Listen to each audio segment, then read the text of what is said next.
Now then, this is going to seem really complicated the first time I go through it, probably the second time. You need to watch this a couple of times to get your head around it, but it's incredibly powerful and actually very easy, and generally speaking you only have to do the work once and it can make a heck of a difference to you getting lots more subscribers all the time. Now, subscribers are very good because every time you add a new film, your subscribers are told. It's also one of the measures that YouTube can use. If somebody subscribes to your channel, then we all know what we're like about not wanting to sign up for emails and things. If someone subscribes, what you're saying to YouTube is, dear YouTube, every time this person produces a new film, I want to be told about it. And that's a great measure of how powerful, how liked your channel is. So we want more subscribers. And the easiest way to get more subscribers is to ask for more subscribers. And the silly thing is that people don't do that. A couple of ways of doing it, and obviously you can put it in your description. Click here to subscribe. That's taken as read, I hope, at this stage. You've got your description box. You want some links in there. One of them is click here to subscribe to my channel. You've got annotations. Now, what I do with annotations, I don't put on the annotation, click here to subscribe. When you're, in effect, selling something to somebody, it's a two-way thing. You've got to give them a reason to buy, in this case, to subscribe. So I put, see other films like this, see even more films, or depending on your particular niche or niche, you can talk about a little bit, see more films about whatever it is you talk about, whoever use that in annotations.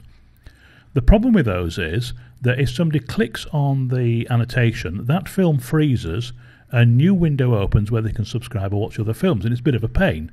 There isn't a better way of doing it that I can think of, and the great brains at YouTube have never thought of anything better, but it's still a bit of a pain. So here's a great way of doing it, because people want to watch the whole of your film. We want to produce what in filmmaking is known as an end slate. Strange title, but a slate is normally that sort of clapperboard that you see when people make films for cinema and things. They then click and all the details on. The end slate is a thing that appears at the end of your film. Now, I would suggest you normally keep these on the screen for about 10 seconds. I'm going to show you how to make one really easily, and then you can add it to each of your films. It takes a few more seconds each time for each film, but it's well worth it because people get to the end of your film, and then what do they see? A call for action, as it's called. They want a request for them to subscribe. So let's assume that I've got this film here, which isn't going to work. Let's just drag that down. I've got a film there on a Japanese tea garden. It's 19 seconds. It's a very short film, but we'll ignore that for the second. What I'm going to do is press the little close button here. What I'm going to do now, I'm going to go to this button. I'm in the YouTube editor, incidentally. I hope you all recognise that by now. And what I'm going to do, I'm going to click on text, and I'm going to use this one, centered title. Now I'm going to drag that before the film. All right. First thing you notice that as standard is 2 seconds, so I'm going to drag that out till it's about 10 seconds. Now you can spot my mistake. It's an end slate, so we actually need to move it to the end. So there it is. It's at the end. So put the end slate at the end is a good place for it. Now then, what do I want to put in here? We want to say see more films. Just notice this will take a few seconds to update because this is working on YouTube's servers. Like this. Click here. This is just example wording that I'm making it easy for you. I would suggest that you use your own wording, so see more films, like the sort of thing that you've seen in films that you've seen or whatever. So relevant to your niche, whatever your niche is, see more films about horses, see more films about children playing or whatever. Now, what you want to do is not to say subscribe, because that's a bit like asking, oh, can I have your email address and so on. Seeing more films like that, what you want to do later is make that a link to your subscribe page on YouTube. That's really easy to do, and we'll deal with that in a second. So you can see here we've got an end slate there. It's not brilliant, and so you want to make a bit of colour. Give that a few seconds for YouTube to catch up there. And very artistic. I'm no artist, trust me, you probably realise that now. But I'm just going to show you the sort of things that you can do, because you can make this once, make it look nice, and it can look really good. Let's just show you, let's make that text a bit bigger. And again, it takes a few seconds. This isn't brilliant, but it gives you an idea of what to do and to play with it. And obviously the important thing is if you've got a very bright, shiny channel and so on, then you can use bright, shiny text fonts, bright, shiny colours, things that are very lively and happy and so on. That one is extremely bright. It's probably going to give me a migraine. Let's just turn that background down a bit. There we go, let's make it a little bit better. So still pretty bad, but you get the idea anyway. So you can make the fonts bold, italic, you can make the fonts different sizes, and you can have fonts like Budmo Jiggish, Jiggleish. That's a new one on me, that is. But actually built into here, there's a good selection of fonts. The important thing is to make it really easy to read. So I think this font, yeah, that's not bad actually. But it does depend on what you want to do. If you've got a serious film, then obviously something like Arial is something you're dealing with as a serious matter. Then you can do something like that. Perhaps we'll put a little colon in there. Just make that a little bit better. And you can see it takes a few seconds to render.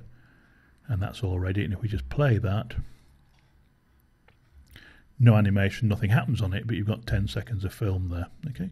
Now what I suggest you do is don't have another film in here. Let me just remove that for a second. We've just got the actual end slate there.